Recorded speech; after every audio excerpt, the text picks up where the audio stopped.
É, esse livro foi muito complicado de fazer porque por vários motivos. Um deles é que havia muito poucos documentos. Eles tinham sido perdidos, o processo havia sido perdido, os hospitais não guardavam registros. E então eu tinha que me basear muito em cima das entrevistas. Era um livro cujo sucesso dependia essencialmente dessas entrevistas. E aí a primeira tentativa, o primeiro esforço, né, o esforço inicial das entrevistas foi muito mal sucedido, porque eu comecei a procurar as pessoas e elas simplesmente não queriam falar.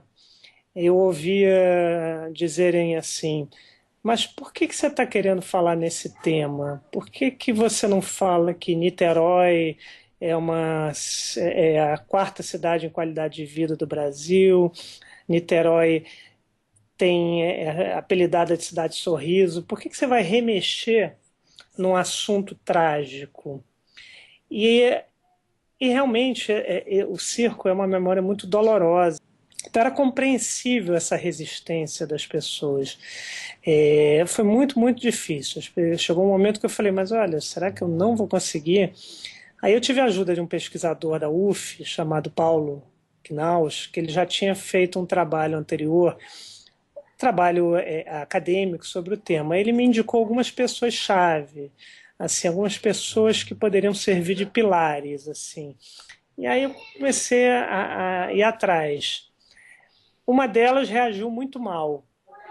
Ela, quando recebeu o e-mail, falou, eu até anotei assim, esse endereço é muito particular. Como é que você conseguiu? Na verdade, eu queria falar com o pai dele, né? E aí, através dele, eu tentei. Falou, esse assunto é tão espinhoso que me custou um AVC, o segundo AVC do meu pai, quando ele foi procurado para falar nesse assunto. Então, quem que te passou esse e-mail? Aí eu já vi que era complicado. No final das contas, depois que eu fiz a entrevista, eu acabei convencendo. Depois que eu fiz a entrevista, ele mandou o seguinte e-mail: serei eternamente grato à sua sensibilidade em conduzir a entrevista. Ou seja, houve toda essa resistência inicial, mas ela aos poucos foi sendo rompida. E ela foi sendo rompida de algumas formas. Uma é que começaram a sair mais notas no jornal dizendo que eu estava fazendo esse livro. Então comecei a ser procurado por pessoas que dispostas a falar. E a segunda coisa era a insistência, porque para você fazer uma entrevista, o ideal é que você tenha algumas características. Uma é uma predisposição em ouvir o outro. Você tem que estar realmente, genuinamente interessado em ouvir o outro. Outra coisa é uma paciência. No caso desse livro, então, eu precisei ter muita paciência, deixar as pessoas falarem. E aí, o que aconteceu? Com o tempo, foi muito interessante porque as entrevistas funcionaram como uma catarse. Elas tiveram um efeito terapêutico nas pessoas. Eram pessoas que nunca tinham falado sobre o tema, muitas vezes nem para a própria família, porque eram memórias tão dolorosas que elas preferiam esconder, guardar. E aí, ao falar, elas começaram um pouco a se libertar. Aí acabou que aos pouquinhos eu comecei a convencer as pessoas e comecei a conseguir entrevistas, elegendo umas 5, 6, 7 pessoas, assim como aquelas entrevistas mais importantes. E essas pessoas, quer dizer, eu ouvi as pessoas muitas vezes, algumas pessoas eu ouvi muitas vezes, porque você imagina, você lembrar de uma coisa que aconteceu 50 anos antes já é complicado. Você lembrar de uma coisa que foi tão traumática ainda é mais complicado ainda, porque esse trauma, às vezes a crise, o trauma, a dor afeta a memória. Aí era mais complicado ainda, porque as pessoas tentavam remexer no passado, mas de repente caíam num choro convulsivo que tinham que interromper a entrevista, né? Muitas entrevistas foram interrompidas por causa disso. E você tinha que dar tempo ao tempo para a pessoa voltar a retomar aquilo. E às vezes você tinha que interromper, voltar num outro dia. E também eu fiz várias entrevistas, às vezes, com essas pessoas, porque tinha muitas contradições. A memória estava muito embaralhada. você tinha horas, você não tinha consenso, às vezes, sobre nada. A cor da lona do circo é um exemplo. Alguns entrevistados me garantiam. Ah, a lona do circo era laranja e branca. Aí o outro me dizia, não, a cor do circo era azul, vermelha e branca. O que é compreensível, porque o nome do circo era Grand Circo Norte-Americano. Então a pessoa achava que ele era americano, quando não era. O circo era brasileiro, mas a pessoa... Aí tinha gente que dizia, ah, não, era uma cor só. Aí eu levava foto em preto e branco, porque na época era em preto e branco. Olha aqui, tá aqui, tem duas cores. Não, mas eu tenho certeza que era uma cor só. Não, mas tá aqui na foto, duas listras. Ah, é. Então cada uma achava que as cores eram diferentes. O nome do circo existia uma contradição. Ah, não, o nome era Gran Circo Norte-Americano. Não, era Gran Circus Norte-Americano.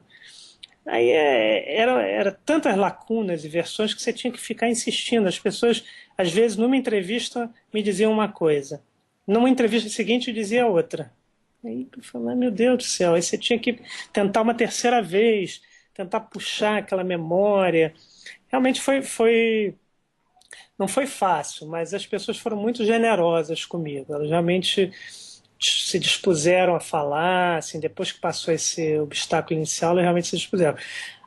Boa parte delas eu fiz individualmente, pessoalmente, as principais. Algumas eu fiz por e-mail e algumas por telefone, quando eram pessoas que estavam morando em outros lugares. Mas mesmo essas por telefone eu tive que entrevistar várias vezes, ligar várias vezes, mandar vários e-mails. Ou viajar, né? Fui para o interior de São Paulo, enfim. Mas realmente, as entrevistas são a base do meu livro. Sem elas não seria possível. E eu tinha muito medo, porque é o seguinte, eu sou jornalista, comecei em 85. Fez 28 anos agora, foi em setembro de 85 que eu comecei. Então tenho 28 anos como jornalista. Eu estou mais do que acostumado na hora que publica a entrevista, a pessoa leva um choque. Porque quando ela vê, digamos, em voz alta, quando ela vê aquilo que ela falou reproduzido, ela leva um susto, porque não tinha dimensão da coisa. E eu invadi muito a privacidade das pessoas nesse livro. Se numa matéria você já tem assim, você já invade um pouco a privacidade da pessoa, imagina num livro. Eu tinha muito medo da repercussão das pessoas em verem a sua vida devassada dessa maneira. Mas eu fiquei muito feliz porque o retorno foi o melhor possível. Eu até anotei assim, algumas frases, né, que eu ouvi depois de pessoas que eu entrevistei no livro, que me deixaram muito feliz, né, que era importante, né, esse retorno. Foi assim: estou maravilhada com tantas verdades que você contou. Não senti em momento algum que você estava aumentando o que eu disse. É uma verdade radical a que você contou. É uma dívida que se tinha com a gente e que você está ajudando a pagar. O livro vai ajudar a gente a morrer um pouco menos. Teve gente que a família só soube da história com o livro. Inventou coisa, disse que tinha sido queimada de outra maneira, ou nunca quis contar. Aí isso realmente eu fiquei feliz com com esse resgate e quando as pessoas terem realmente digamos, referendado o que eu escrevi ali como tendo sido uma reprodução fiel do que eles falaram, né? Evidentemente, com um livro como uma reportagem, você tem que editar muito, você tem que selecionar o tempo inteiro. Eu entrevistava as pessoas 3, 4 horas, depois saía uma página. Você selecionar o que é relevante, aí é difícil, mas aí tem que fazer sentido também dentro da estrutura narrativa do livro. Aí não tem jeito, aí são técnicas de redação, de criação literária, porque eu queria fazer um livro que é de não ficção, mas que parecesse ficção. A pessoa lesse como se estivesse lendo uma ficção. Para isso você tem que ouvir muito a pessoa para botar o leitor na cabeça da pessoa, quase como ele estivesse entrando na cabeça daquela pessoa, o que ela está pensando naquele momento. E aí, enfim, Acho que, pelo menos pelo retorno que eu tive, eu acho que deu certo. Mas tive que ter muita paciência, porque as pessoas realmente estavam muito ainda traumatizadas. Mesmo os médicos que atenderam, que o médico é que nem o próprio jornalista, treinado para deixar a emoção de lado, né? Teve médico que caiu no choro dando entrevista para mim, né? Mas eu acho que o meu treino como repórter me ajudou de alguma forma a criar um certo distanciamento, embora eu tenha ficado muito impactado com as histórias.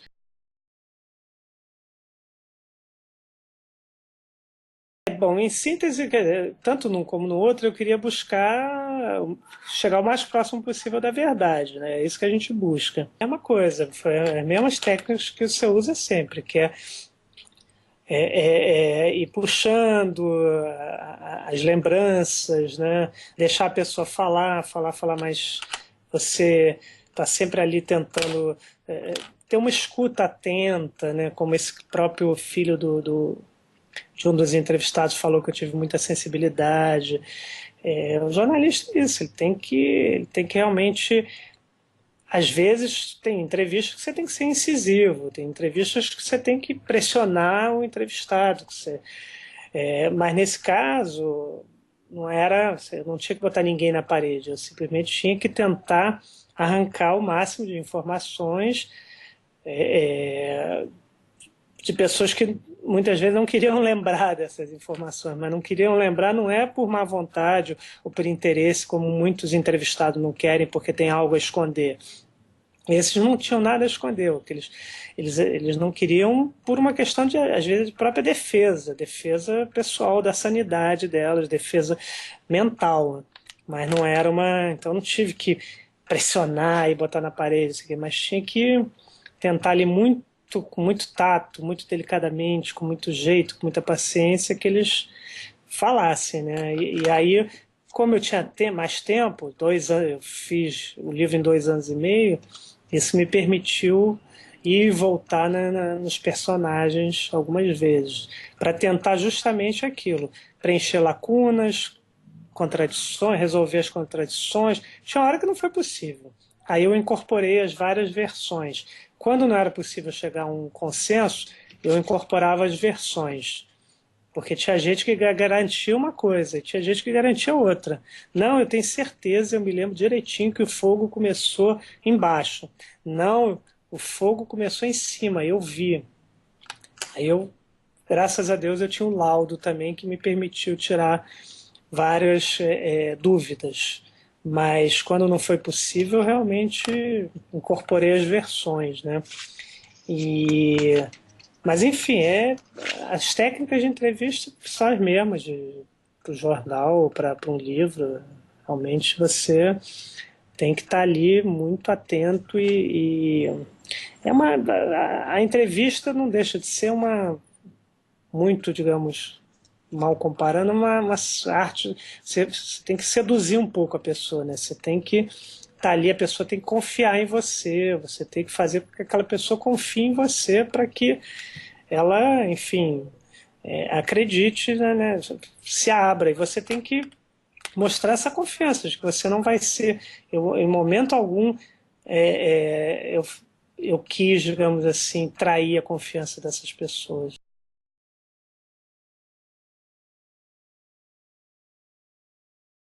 Eu tentei chegar a anotar algumas coisas, mas eu desisti, porque eu via que era melhor eu deixar gravando e aí ficar ali perto da pessoa, olhando para a pessoa, em vez de ficar tentando anotar tudo, olhando para baixo, não sei o quê.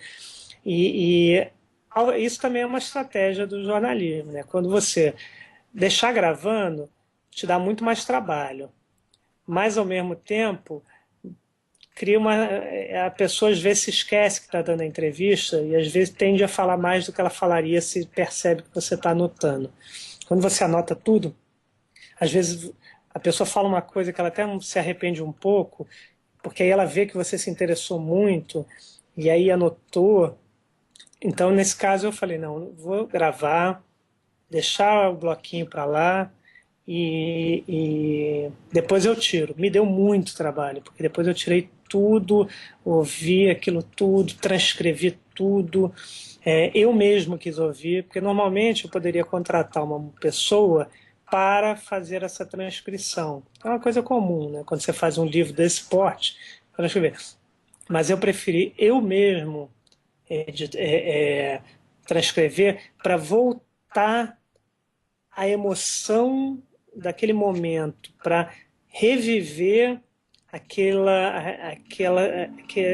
instante em que eu fiz a entrevista, para tentar ver. Porque também, ao não anotar, eu também me permitia ver melhor a reação da pessoa naquele momento. Né? Porque se eu estou anotando tudo, eu não estou nem vendo muito direito a cara da pessoa. Etc.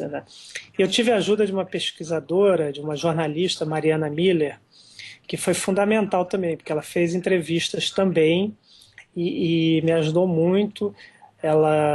Várias das entrevistas do livro ela que fez. Sem ela também não conseguiria fazer. Mas eu quis ouvir as entrevistas todas, sem exceção, para ficar assim dentro daquela emoção, daquela sensação da pessoa, né?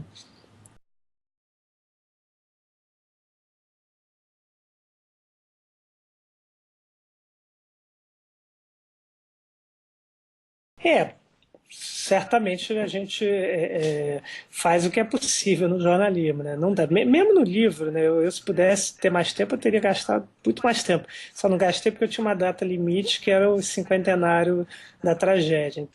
Então eu precisei terminar o livro de qualquer jeito, senão eu teria continuado muito tempo ainda. No jornalismo, então, com certeza a gente às vezes tem que fazer de forma mais rápida do que gostaria. Mas eu acho que, né, você consegue, dá para. Óbvio que todo jornalista vai dizer isso, que você gostaria de ter mais tempo para fazer as reportagens, e claro que gostaria, mas não dá. A gente lida com os prazos, a gente lida com essas limitações do jornalismo, não tem jeito, né?